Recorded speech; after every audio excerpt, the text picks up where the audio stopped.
So I'm curious about like at what point, like during your childhood growing up, did you start to notice, at what point did you become more aware of what that representation looked like? I guess watching TV shows and then seeing them swap the characters. Like for a specific show, Fresh Prince of Bel-Air, you know, we all know like Will Smith and the real Aunt Vivian were having problems, but the lady who they swapped her out with looked nothing like the original Aunt Vivian, you know what I'm saying? So like seeing that, and I think My Wife and Kids was one too, when they swapped one of the daughters. I'm trying to figure out what happened, how they went from this side to the, you know what I mean? But I think that's really where it like kind of hit me too, because for me, I was like, oh, black is black, but then people who are darker than me are like, no, you're not the same. And it hurts because it's like, but we're all black. And I feel like something that's really important is, yes, a lot of people, you know, like gravitate toward lighter skinned people because they're like, oh, that's seen as better or whatever. But when you really think about it, we're all black at the end of the day. And if there's a racist, they're gonna remember that we're black. I just don't understand why there's so much division. Like, it bothers me so much, which is why I'm glad we're having this conversation. I think, I wanna say, like early high school, like ninth grade, I would be reading books. I like worked in the library for a little bit, so I would read books a lot. And every time I would read in the book, I would imagine a white character or a lighter skinned character. I never, ever in my brain saw a darker skinned character because it doesn't happen. It doesn't happen on the screen. And so I think that's when I realized, like, yeah, this is a problem. In my Women's and Gender Studies class this semester, we recently spoke about how, like, not, like, for example, being white is almost considered the absence of having a race in our community. And I feel like it's a similar thing when no race is defined in something. You immediately start to picture someone lighter skinned because that is what has been defined as like no race.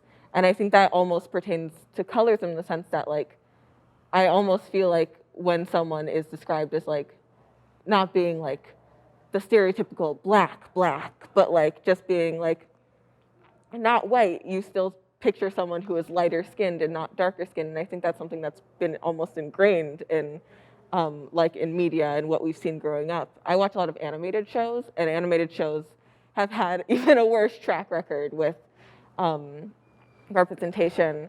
There's a show that I watched that like the full cast of main characters were all BIPOC people. And it was the first time I'd ever seen a variety of like different skin tones, a variety of different character archetypes, all being played by black like voice actors, and all like with a large part in the show. And when I was shocked, I was like, wait, why am I so shocked by this? And I thought back to all of the media I've watched and how there really hasn't been anything that like really showed the full spectrum of what it is to be black. And I just think that's so insane that even with our own within our own community, we have created like our own stereotypes about ourselves or what we should be like. And I think that's just so connected to colorism, and the reason it's never talked about is because we never talk about colorism. And I think that point for me like connects to something that Tamara said earlier around like why are we not having these conversations, and even though they're difficult, why we should still be having them. And I think like to have these conversations, we have to really grapple with the ways in which we perpetuate these things as well. And I think a lot of times when folks talk about racism, especially like folks of color, I think it's easier to say, you know, racism is only perpetuated by white folks without being critical about the ways in which people of color perpetuate that as well, about the ways in which, you know, people of color, you know, can be racist as well. And I think like those are some of the more difficult conversations to have because no one wants to hear that. It's like, what do you mean I'm black? I can't say and do racist things. It's like, actually you can, and you probably do. And I think colorism is an example of that. And I think another thing too, when it comes to colorism, it's also really shown in the music that we listen to and like pop culture.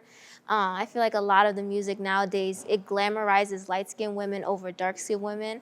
And like, you can hear the lyrics, like literally just like total disregard for dark-skinned women and seeing them as less than, even in the music. And so not only are we seeing colorism visually, but we're hearing it too. And what kind of message is that going to send to other women, dark-skinned women too? Yeah, I think, and the other thing that came to mind, it was not necessarily about music, but thinking about when they did the casting for the Nina Simone movie, and they casted Zoe Saldana, and people were like, you have to widen her nose, like you're darkening her skin. Again, yes, she's Black, but you can find a dark-skinned actress to play this role. The woman who wrote and starred in Chewing Gum on Netflix, Michaela something, and she would have been perfect for that role, but it's like this idea, like this is perpetuated in so many spaces that even when you have people that can actually play those roles, you're still choosing to go against that. Speaking about the, I guess, film industry, but it made me think of the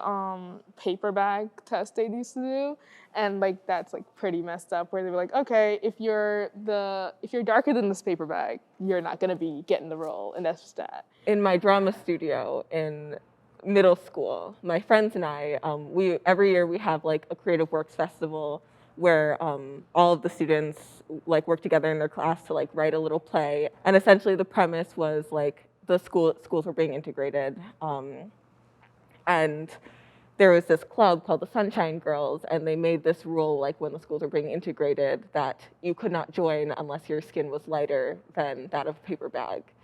And the whole premise was bringing down the Sunshine Girls, of course. Right.